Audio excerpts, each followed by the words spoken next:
মুর্শিদাবাদে ফের তৃণমূল থেকে দল বদলে কংগ্রেসে যোগদানের দাবি। রবিবার দুপুরে জেলা কংগ্রেস কার্যালয়ে কংগ্রেস সাংসদ অধীর চৌধুরী নওদা ও কাঁদির শতাধিক তৃণমূল কর্মীদের দলীয় পতাকা তুলে দিয়ে কংগ্রেসে যোগদান করালেন।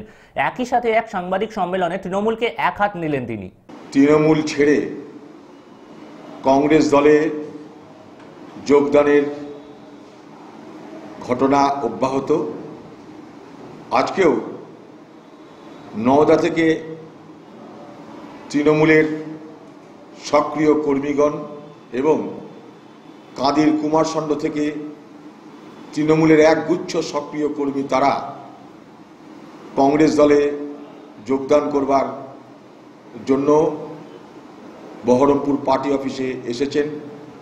মুর্শিদাবাদ জেলায় তৃণমূল পার্টির এই রক্তক্ষরণ যত ভোট এগিয়ে আসছে তত বাড়ছে এবং এটা কংগ্রেস দলের জন্য একটা শুভ লক্ষণ যে মুর্শিদাবাদ জেলা জুড়ে তৃণমূলের কর্মীদের মোহভঙ্গ হয়েছে।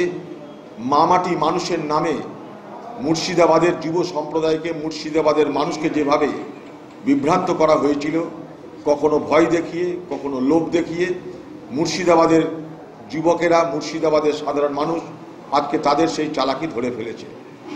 তাই নির্বাচনে যখন আমাদের শিয়রে, তখন লক্ষ্য করে দেখবেন মুর্শিদাবাদ জেলায় তৃণমূলের কোনো রাজনৈতিক প্রচার নেই। তাদের ভরসা কি? তারা কর্মীদেরকে ভরসা দিচ্ছে, তোমরা ঘাবড়িও না, আবার আমরা পঞ্চায়েত ভোটের পুনরাবৃত্তি করব। এখানকার পর্যটন মন্ত্রী তিনি এখানে এসে তার কর্মীদের বলছেন যে তিনি নাকি 3 দফার বাহুবলী আনবেন। মুর্শিদাবাদ জেলায় অধীর চৌধুরীকে হারানো তৃণমূলের টার্গেট। তাই জঙ্গিপুর এবং মুর্শিদাবাদের 23 তারিখে লোকসভা নির্বাচন হয়ে যাওয়ার পর যত বাহুবলী সব নাকি বহরমপুর লোকসভায় কেন্দ্রীভূত করা হবে। কর্মীদের তারা রাজনৈতিক শিক্ষা না দিয়ে তারা বলছেন তারা বাহুবলী সাপ্লাই দেবেন, অর্থাৎ মস্তান গুন্ডা সাপ্লাই দেবেন। এখানকার প্রশাসন এবং পর্যটন মন্ত্রী তারা ভাবছে যে আবার পঞ্চায়েত ভোট করবে। তাই তারা দূরবর্তী যে সমস্ত বুথ আছে সেইগুলোকে তারা চিহ্নিত করছে, দূরবর্তী বুথগুলো যেখানে কেন্দ্রীয় বাহিনী যেতে অসুবিধা হবে বা দেরি হবে।